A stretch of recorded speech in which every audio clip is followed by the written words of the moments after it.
Ashamaar kafuun jaalatamtootaa fi hordoftoota sagantaa keenyaa kun Gadaa Digital Miidiyaadha. Sagantaanis abuura seeneffama yookiin abuura seenaa hayyoota Oromoo irratti sagantaa bu'uureffateedha. Egaa sagantaa kanaan namoonni hedduun barnoota hedduu akka argattanis abdii guutuu qabna. Viidiyoo keenya yoo jaalattan namootaaf share godhaa isiniin jenna. Namoonni chaanaalii kanaaf maatiin taanes maatii ta'uudhaan akka nu jajjabeessitan iddoo subscribe jettu sana tuquudhaan bilbila san ol irratti deebisaatii akka yeroo yerootti viidiyoon gad isinii dhiifnu isin bira ga'u isiniin jenna. Guyyaa har'aatis waan haarawaa barnoota isinii ta'u tokko qabannee isinii dhiyaannee jirra. Egaa abuura seeneffama keenya har'aatiin ummata sikkoo mandoo keessaa lafa qubsuma Baalee jedhamutti goota hayyuu tokko kan maqaan isaanii iddoo hundatti leellifamu kan qabannee isinii dhiyaannedha. Seenaa goota kanaa namoonni hedduun keessan maqaa isaanii beekuu dandeessanii garuu maal akka hojjetan maal akka dalagan namni hedduun waan beeku nutti hin fakkaatu. Kanaaf dhaloonni kun kana beekee irraa fayyadamuu qaban dhaamsa sagantaa keenyaati. Hanga xumuratti nu hordofaa isiniin jenna. Gabrummaa hundeen ofirraa buqqifnaa yoo dadhabne ilmaan teenya itti guddifnaa kan jedhan Jeneraal Waaqoo Guutuu seenaa akkamii akka qaban sagantaa kanarraa dhageettanii. Sirna bittaa abbaa irree naafxanyaa Haayile Sillaasee irratti qabsoo dirree waraanatti namni dhukaasa qawwee jalqabaa itti dhukaase Jeneraal Waaqoo Guutuu jedhama. Egaa Jeneraal Waaqoo Guutuu usuu abbaan isaanii Guutuu usuu fi haadha isaanii Aadde Qulloo Alii Hasan irraa bara 1924 akka lakkoofsa Awurooppaatti godina Baalee aanaa Madda Olaaboo bakka Odaa jedhamutti dhalatanii. Jalqaba yeroo qabsoon eegalamu qabsaa'onni Jeneraal Waaqoo Guutuu wajjin qabsaan hedduudha. Isaan keessaa kanneen muraasa mee isin yaadachiifnu. Haji Adam Jilloo, Kadir Waariyoo, Muusaa Dooyyaa, Aliyyee Cirrii, Huseen Bunee, Huseen Abdurrahman, Roobaa Hindakkoo, Huseen Waaqoo Dhaddeefaa kanneen muraasa. Hunda dura garuu maaltu sirna gita bittaa kanarratti qawwee akka isaan ol qaban isaan taasise jeneraala kana kan jedhu isin yaadheessinu.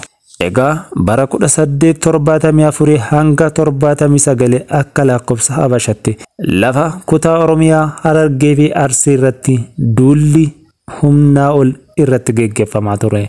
Duula kanaanis lafa isaanii fudhachuudhaaf sirni Sillaasee akkuma hooggansa Minilikii yeroo sanatti akeeka godhe. Bara kana keessa hooggansi Minilikii ajajoota waraana Minilikii Raas Dargee, Haayile Sillaasee fi Dajjaasmaach Walda Gabriel abbaa seexanii cunqursaa isaanii kan sirna naafxanyaa jala oolchuudhaaf yeroo aggaammii itti taasisanii. Wayitiin diinni gara jabummaan aanolee irratti yookiin aanolee ummata sikkoo mandoo Arsii irratti dubartii Oromoo harma muree dhiira Oromoo harka muruudhaan bakka tokkotti isaan awwaalee jiinosaayidii irratti geggeessaa ture sana bara kana akka ta'e dagachuu hin qabdanii. Bara kana keessa qabsoon finiinaa ture. Egaa bara 1880 hanga 1884 akka lakkoofsa Habashatti yeroo hamaa ture. Yeroo beelli hamaan ummata Oromoo Arsii dabalatee ummata Oromoo sikkoo mandoo kanneen qubsumaan Baalee jiraata irratti gidiraan uumamaa fi namtolcheetti hammaate. Waraanni Amaaraa yeroo kana Arsii irratti laboobee lafa qabachuu eegale.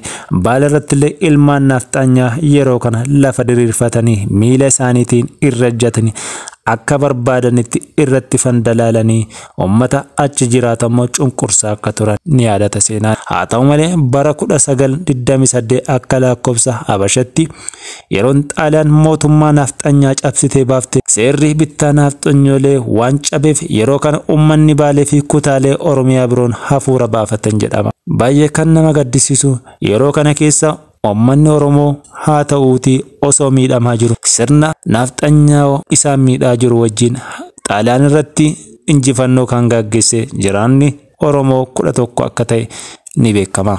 Seerri bittaa naafxanyoolee waan cabeefis yeroo kana ummanni Oromoo haara baafatee ture.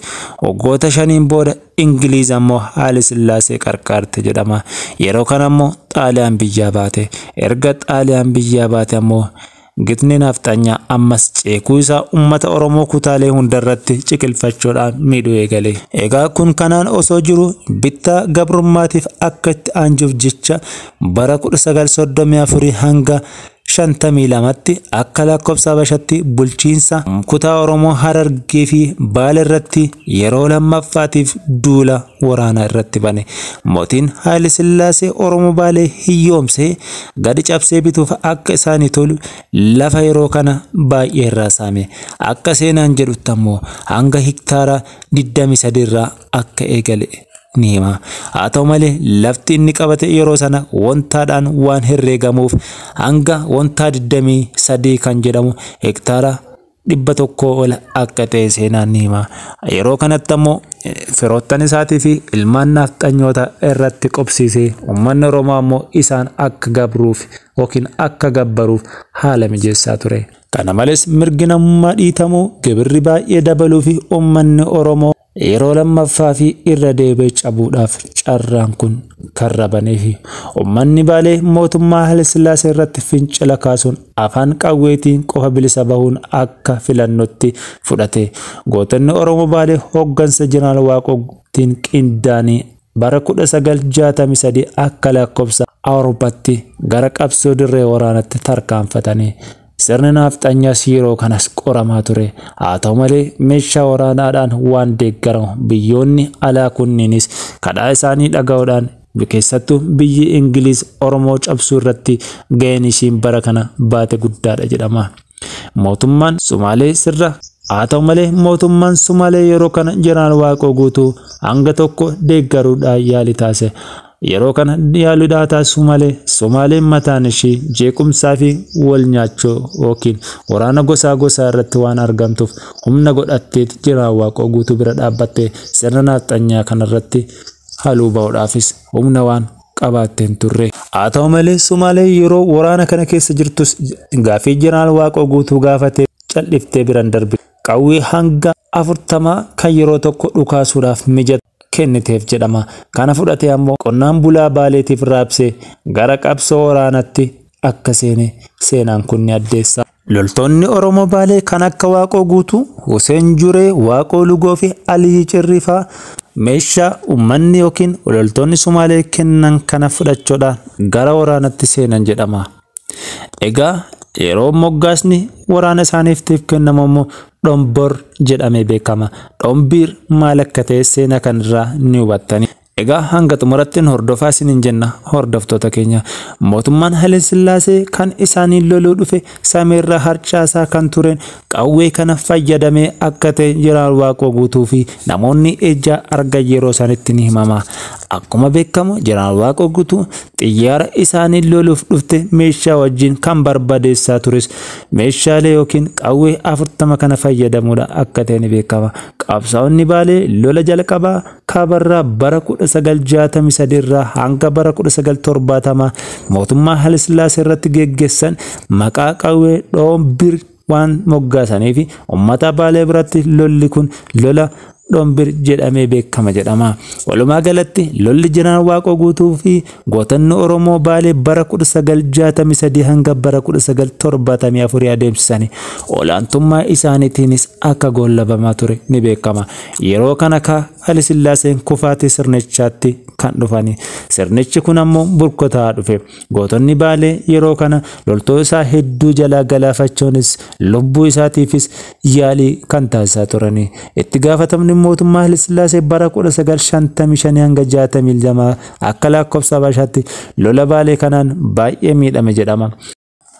Egaa kabajamtoota keenya seenaa kanarraa waan baay'ee bartanii. Egaa xumurri Haayile Sillaasee fi xumurri Jeneraal Waaqoo guutuu maal akka ta'e kutaa lammaffaa qabannee kan isinii dhiyaannu ta'a.